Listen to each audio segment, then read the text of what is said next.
Good morning, teacher and classmates. Today we will talk about different social issues which have come around over the years in Peru. So we will start by talking of education. If we talk about Peru, despite great progress in the last few years, millions of children weren't permitted to attend school for many years. So how should we carry on this task? Every Peruvian children should have the right to a quality education so that they can have more chances in life, including employment opportunities, better health, and also to participate in political process, so to speak.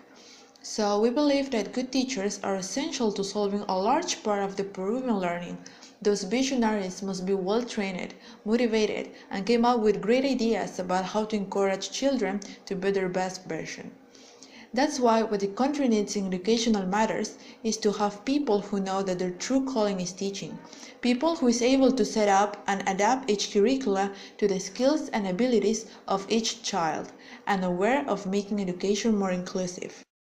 In sum, it is essential that the improvement of the Peruvian education quality be kept on high on the agenda, since education is one of the most important investments that our country can make in its people and its future generations.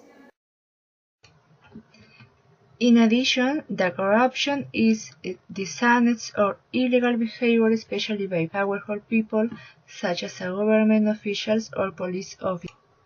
Corruption is caused by bribery, commission, embezzlement, and influence peddling. Corruption is one of the main problems to reduce poverty and inequality in Peru. Big or small corruption costs and will cost hard on the society.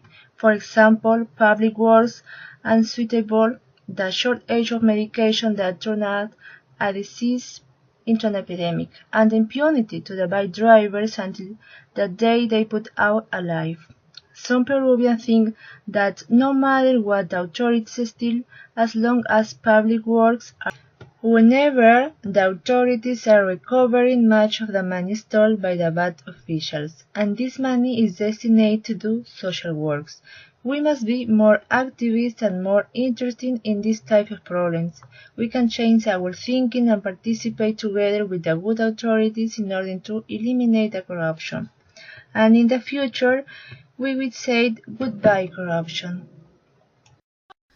Finally, we consider that contamination in the Rimac River is a social issue in Peru. Nowadays, the Rimac River is the principal provider of water in Lima and Callao. The river is sick for the contamination of trash that some people throw them into the river. Approximately 6 tons of garbage are thrown at the riverbed of the Rimac River. According to the National Authority of Water, there is evidence that the river receives a lot of mining waste and chemicals of factories.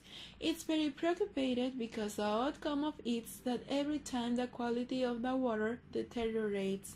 To give up the contamination, the investment is $1 million and the time of duration is 10 years.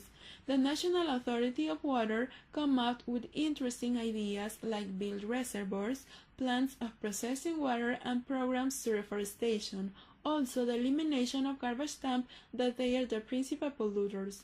We shouldn't pass over this situation. Recently, the Department of Environment and the Promet Home Center Company launched an original campaign in Facebook to promote about the wear of the river. The idea was put sensor of movement and a system of sound around the river, in such a way that when someone comes near with garbage, he or she is going to get a convincing warning. This campaign decreased that the people throw the garbage into the river. I'm convinced that this initiative is a big way to minimize the contamination, and I think we should help to eliminate this troubling issue.